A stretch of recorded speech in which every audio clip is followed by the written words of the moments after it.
are you doing, folks? This is the Pop Music Freak. I am back with another song facts countdown video. I am counting down my 1,000 favorite songs of all time. I am up to number 841 on my list. It is the Beatles once again with a fun little song called Yellow Submarine.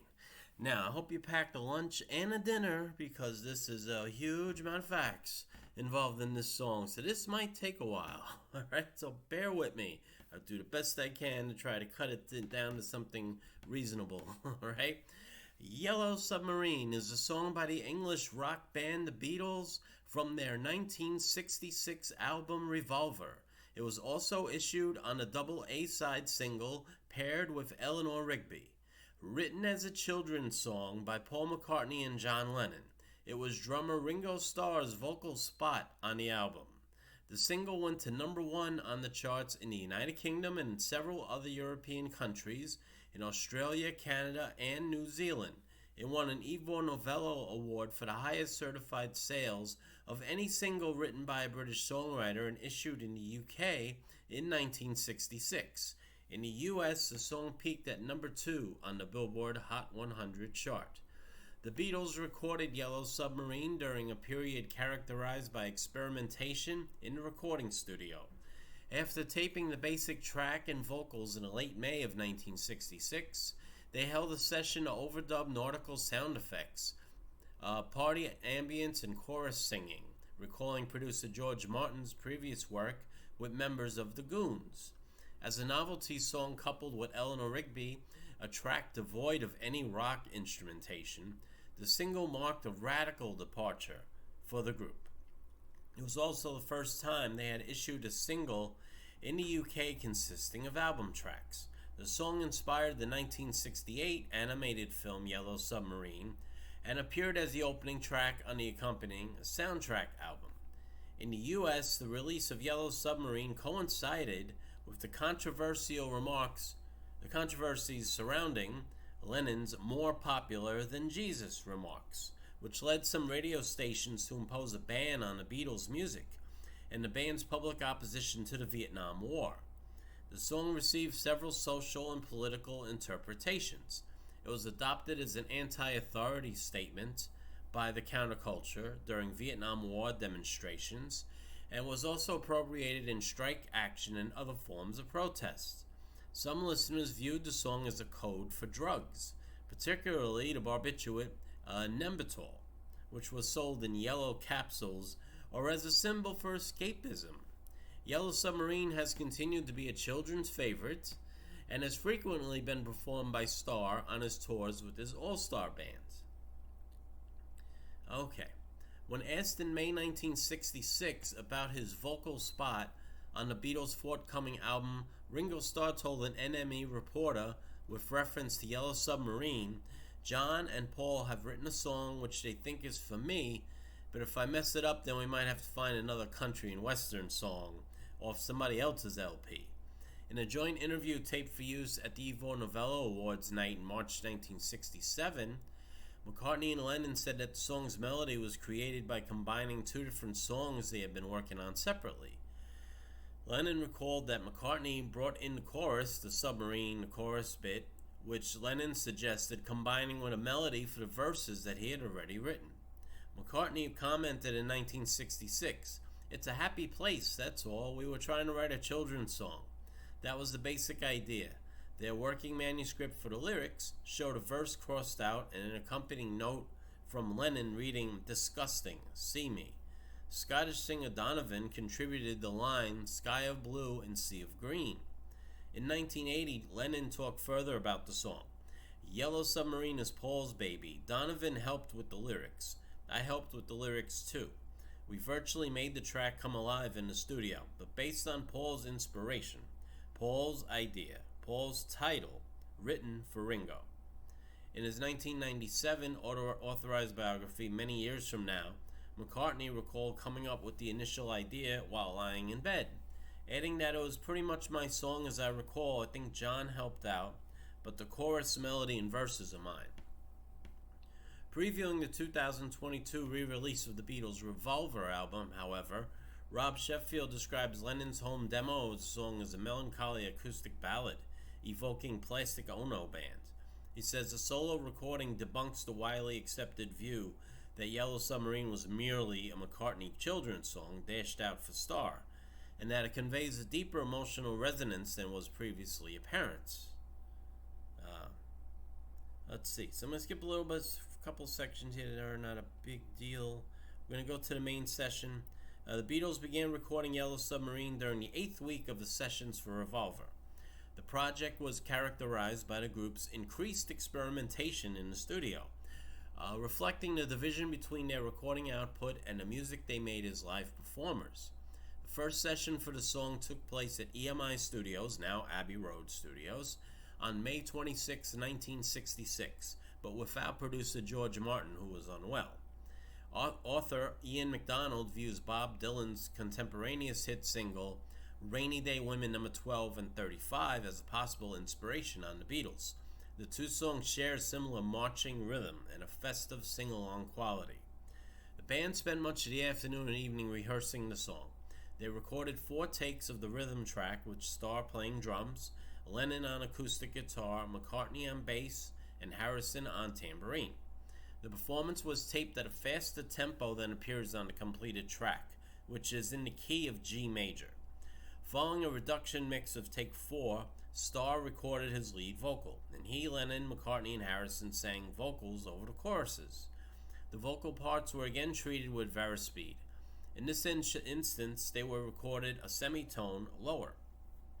Harrison's contribution is especially prominent, departing from his bandmates to sing an F1 note on the word submarine. The recording was given another reduction mix, reducing the 4 tracks to 2, to allow for the inclusion of nautical and party-like sound effects. They completed the overdubs and sound effects on June 1st of 1966. In the final verse, Lennon echoes Starr's lead vocal, delivering the lines in a manner that musicologist Walter Everett terms manic. Keen to sound as if he were singing underwater, Lennon tried recording the part with a microphone encased in a condom, and at Emmerich's suggestion, submerged inside a bottle filled with water. This proved ineffective, and Lennon instead sang with the microphone plugged into a Vox guitar amplifier. All the participants and available studio staff sang the closing choruses, augmenting the vocals recorded by the Beatles on May 26th. Evans also played a marching bass drum over this section. When the overdubs were finished, Evans led everybody in a line around the studio doing the conga dance while banging on the drum strapped to his chest. Martin later told Alan Smith of the NME that the band loved every minute of the session, and that it was more like the things I've done with the Goons and Peter Sellers than a typical Beatles recording. Music critic Tim Riley characterizes Yellow Submarine as one big Spike Jones charade.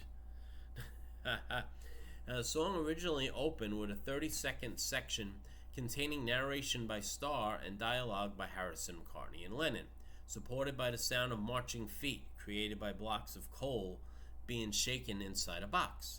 Written by Lennon, the narrative focused on people marching from Land's End to John O'Groats and from Stepney to Utrecht, and sharing the vision of a yellow submarine. Despite the time taken in developing and recording this intro, the band chose to discard the idea, and the section was cut from the track on June 3rd. Everett comments that the recording of Yellow Submarine took twice as much studio time as the band's debut album, Please Please Me. The Beatles chose to break with their previous policy by allowing album tracks to be issued on a UK single. The Yellow Submarine single was the Beatles' 13th single release, 13th? Yeah, in the United Kingdom, and the first to feature the Starr as lead vocalist. It was issued there on August 5th, 1966, as a double A side with Eleanor Rigby, and in the US on August 8th.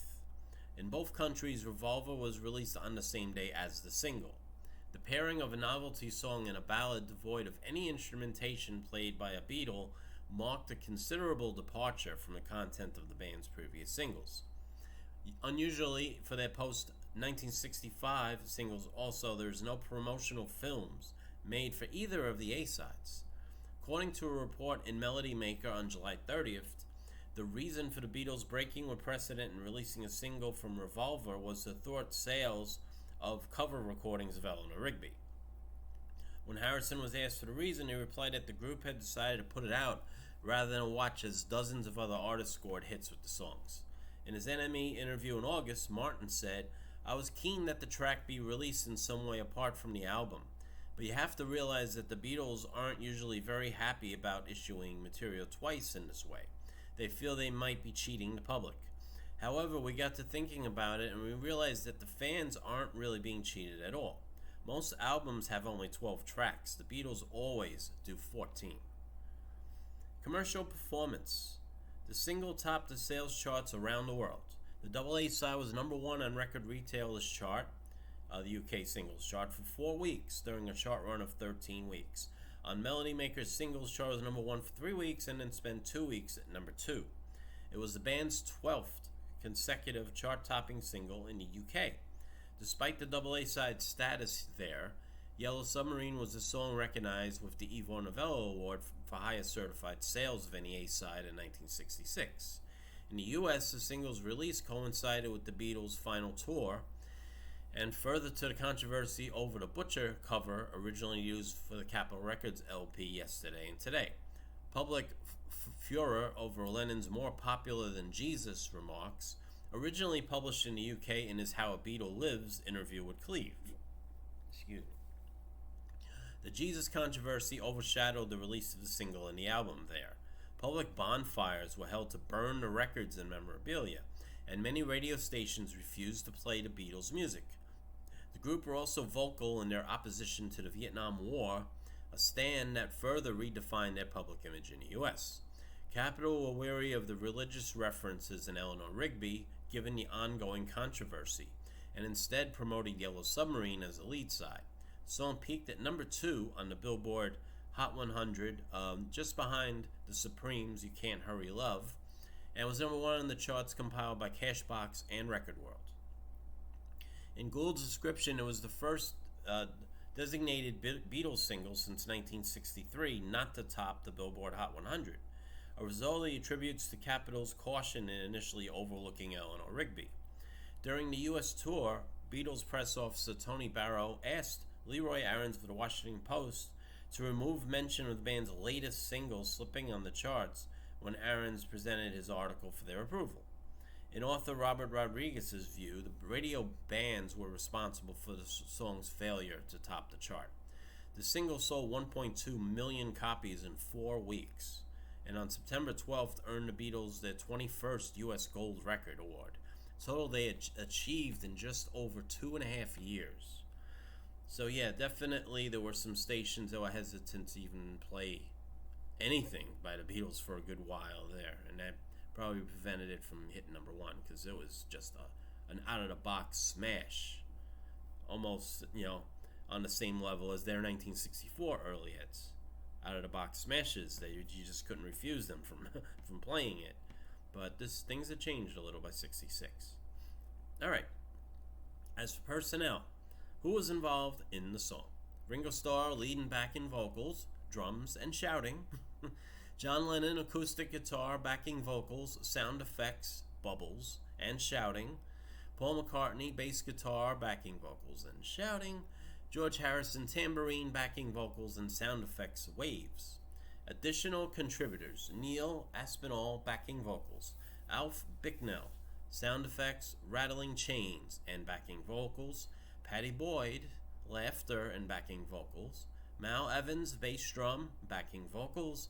Marianne Faithfull, backing vocals. Brian Jones of the Stones, a sound effect, clinking glasses. Ocarina and backing vocals. George Martin, backing vocals. Jeff Emmerich, tape loop and backing vocals. The marching band was a tape loop.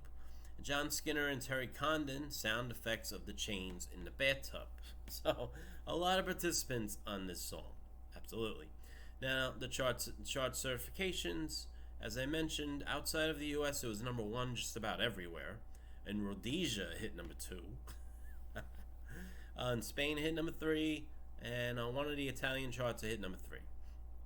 And in Denmark, number 4. But everywhere else in Europe, it hit number 1. As for the year and charts, according to the UK, it was ranked number 3 for the year.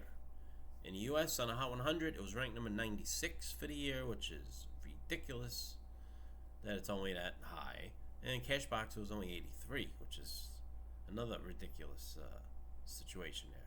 But in terms of, as I mentioned, in terms of sales, sold over 1.4 million copies in the USA in the first 4 weeks, ended up with a total of 1.8 million copies sold of the double-sided single. And the UK, 200,000 copies, according to the BPI, certified silver. All right, I think that's about it. I cut out a little bit more. This would have been about 5 minutes longer if I gave you everything. All right, but I gave you the important facts. Yep, so that's number 841 on my list of my 1,000 favorites, the Beatles' Yellow Submarine. Hope you enjoyed this video. I hope you found it to be informative. Please share the video. Please like it. Please subscribe to the channel if you haven't already. And please hit the bell to notify you when I'm going to be releasing more videos onto YouTube. Alright, so thank you folks very much. I am going to post a link to some type of video of this song. We'll see whatever the best one is. Maybe from the movie, the cartoon. So that might be the version I put up. Alright, so thank you folks very much for watching. I wish you a blessed day and peace and love.